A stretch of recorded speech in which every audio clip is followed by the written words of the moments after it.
അപ്പൊ hello guys, ഞാനിപ്പോ ചേച്ചീന്റെ അവിടെയാണ് ഉള്ളത്. ചേച്ചീന്റെ അളിയന്റെ വെഡിങ് ആനിവേഴ്സറി ആയിരുന്നു. അപ്പൊ ഞങ്ങൾ എല്ലാരും കൂടി ഇങ്ങോട്ട് വന്നാണ്. ഇവിടെ വന്ന് ഫുഡൊക്കെ കഴിച്ചു കഴിഞ്ഞപ്പോ നമ്മൾ സ്ഥലം വരെ പോകാനൊരു പ്ലാൻ ഇട്ട് അതിന്റെ എക്സൈറ്റ്മെന്റിലാണ് ആദ്യം. അങ്ങനെ നമ്മൾ ഇറങ്ങി. എല്ലാരും കൂടി ഷനിലേട്ടന്റെ വണ്ടിയിലാണ് പോകുന്നത്. വണ്ടി ഫുള്ളി പാക്ഡ് ആണ്. പക്ഷെ എല്ലാരും കൂടി ഒരുമിച്ച് പോയാൽ നല്ല എൻജോയ്മെന്റ് ആയിരിക്കും എന്നുള്ളത് കൊണ്ടാണ് ഒറ്റ വണ്ടിയിൽ പോകുന്നത്. എന്റെ ചേച്ചി കുറച്ചായി പറയുന്നു ഇവിടെ അടുത്തൊരു അടിപൊളി ടൂറിസ്റ്റ് പ്ലേസ് ഉണ്ടെന്ന്. ഇതുവരെ വരാൻ പറ്റിയില്ല. അപ്പൊ ഇന്ന് എല്ലാരും കൂടി ഒത്തുകൂടിയപ്പോ ഇറങ്ങിയതാണ്. അങ്ങനെ സ്ഥലത്തെത്തി വണ്ടി പാർക്ക് ചെയ്ത് ഇറങ്ങിയപ്പോ ഇവിടെ ഒന്നും ഇല്ലല്ലോ എന്നൊക്കെ വിചാരിച്ച്, പക്ഷെ കുറച്ച് മുന്നോട്ട് നടന്നപ്പോ ആ വിചാരം പാടെ മാറി.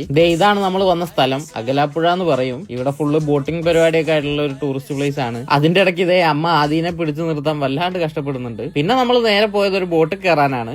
ഈ അറേബ്യൻ ക്രൂസ് എന്ന് പറഞ്ഞ ബോട്ടിലാണ് നമ്മൾ പോകുന്നത്. സംഭവം അടിപൊളിയാണ്. ഒരു മണിക്കൂറത്തേക്ക് എന്തോ കുറഞ്ഞ പൈസയേ ഉള്ളൂ. ഇപ്പൊ ഒരുപാട് പേരുള്ള ഗ്രൂപ്പൊക്കെ ആയിട്ട് വരികയാണെങ്കിൽ സംഭവം വെർത്താണ്. ഫുൾ മ്യൂസിക്കും പരിപാടിയൊക്കെ ആയിട്ട് അടിപൊളിയായിരിക്കും. നമ്മുടെ കൂട്ടത്തിൽ ബോട്ട് കയറിയതിൽ ഇപ്പൊ ഏറ്റവും സന്തോഷം ആദിക്കാണ്. അത് പറയാൻ കാരണമുണ്ട്. നമ്മൾ പാട്ടൊക്കെ കേട്ടിരിക്കുമ്പോ അവള് ഡാൻസ് തുടങ്ങി. പിന്നെ നമുക്ക് അതായിരുന്നു എൻജോയ്മെന്റ്. കാഴ്ച കാണുന്നതിനേക്കാളും അവളുടെ ഡാൻസ് ആണ് നമ്മൾ ശ്രദ്ധിച്ചത്. സത്യം പറഞ്ഞ ഫ്രണ്ട്സോ ഫാമിലിയോ ഉണ്ടെങ്കിൽ സമയം പോകുന്നതേ അറിയില്ല. അങ്ങനെ വെളിച്ചം പോകുന്നതിന് മുമ്പ് എല്ലാവരും കുറെ നല്ല ഫോട്ടോസ് ഒക്കെ എടുത്ത്, പിന്നെ ഇരുട്ടായപ്പോ ഫുള്ള് ലൈറ്റ് ഒക്കെ ആയിട്ട് കാണാൻ നല്ല അടിപൊളിയായിരുന്നു ബോട്ട്. അങ്ങനെ കുറെ നേരത്തെ ബോട്ടിൽ എൻജോയ്മെന്റിനൊക്കെ ശേഷം തിരിച്ച് കരയിലെത്തി. സംഭവമൊക്കെ അടിപൊളിയാണ്. പക്ഷെ ഇവിടെ ഒന്നും മെയിൻറ്റെയിൻ ചെയ്യുന്നില്ല. പല കാര്യങ്ങളും നശിച്ചുകൊണ്ടിരിക്കുകയാണ്. എന്തായാലും അവിടുന്ന് ഇറങ്ങി നമ്മൾ നേരെ തിരിച്ച് വീട്ടിലെത്തി. ഇവിടുന്ന് അധികം ദൂരമൊന്നുമില്ല. നമ്മൾ ഒരു കാര്യം പറ്റ മറന്നുപോയി. നമ്മൾ ആനിവേഴ്സറിന്റെ ഒരു കേക്ക് ഒക്കെ സെറ്റ് ചെയ്ത് വെച്ചിരുന്നു. അത് നമ്മൾ ബോട്ടിൽ കൊണ്ടുപോയി മുറിക്കണം എന്നൊക്കെ വിചാരിച്ചിരുന്നതാണ്. മറന്നുപോയി സംഭവത്തിന്റെ കാര്യം. ഇവിടെ എത്തി കിച്ചണിൽ പോയി നോക്കുമ്പോഴാണ് ഇതിന്റെ കാര്യം ഓർമ്മ വന്നത്. ഇനിയും വെയിറ്റ് ചെയ്താൽ ഇനിയും മറന്നു പോകുന്നുള്ളത് കൊണ്ട് നമ്മൾ അപ്പൊ തന്നെ കേക്കൊക്കെ കട്ട് ചെയ്ത് കഴിച്ച് നല്ല കേക്കായിരുന്നു കേട്ടോ. ആദ്യം ഭയങ്കര ഇഷ്ടപ്പെട്ട്. അപ്പൊ എന്തായാലും ഈ വീഡിയോ ഞാൻ ഇവിടെ വെച്ച് എൻഡ് ചെയ്യുന്നു.